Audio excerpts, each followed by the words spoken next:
You put out a press release thanking the Council of Bond Oversight for putting the $26 million Tulsa bond back up for a vote. It would be a concurrent resolution.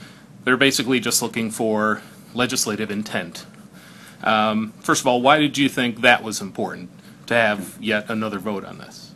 Well, in 2009, this bond issue was passed, and we were told as a legislative body that this was going to be money that was matched with federal dollars to do a series of low water dams in the Tulsa County area, and that as a result it would have a great economic impact to the state of Oklahoma. It was going to, I think they're talking about over 9,000 jobs that it was going to create, many billions of dollars in revenue, and the legislature supported that issue. They've now come back and said, well, we didn't get the federal money, so we want to use all this money to fix one dam in Tulsa, Oklahoma.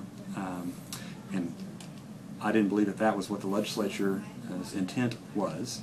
And when the Council on Bond Oversight decided to send it back to the legislature for a concurrent resolution that would authorize the use of that funds, I thought that was appropriate. We can look at that and then make a decision on whether we as a legislative body feel that that's a proper use of taxpayer dollars. One of the big issues that I have with this project is that the state of Oklahoma doesn't even own this dam that we're talking about spending $27 million on. So I was hopeful that the legislature would have an opportunity to look at that issue.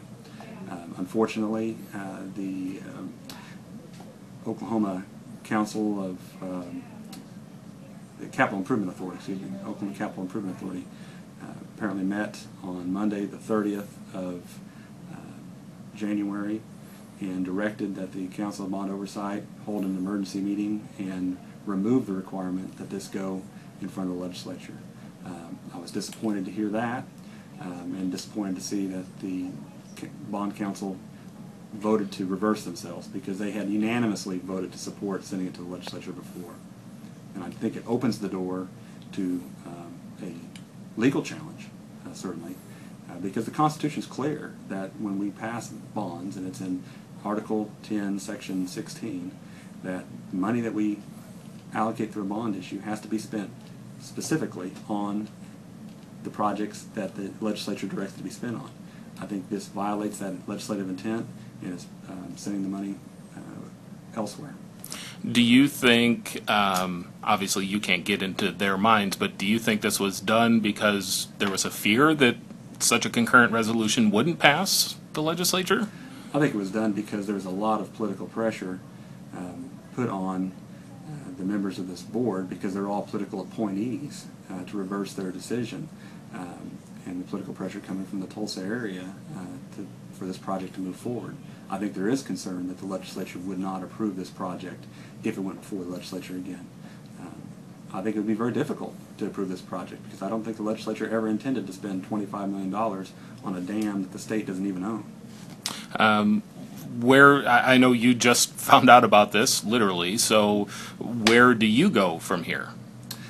You know, I think at this point in time, it may be the process of doing a resolution in the legislature to express that this is not our intent that the funds be used this way. But in order to stop the proceedings at this point in time, I think there'll have to be a legal challenge filed. And I've been contacted from people in Tulsa County that are opposed to this change, and so I have a strong belief that there will be some legal challenges filed regarding this.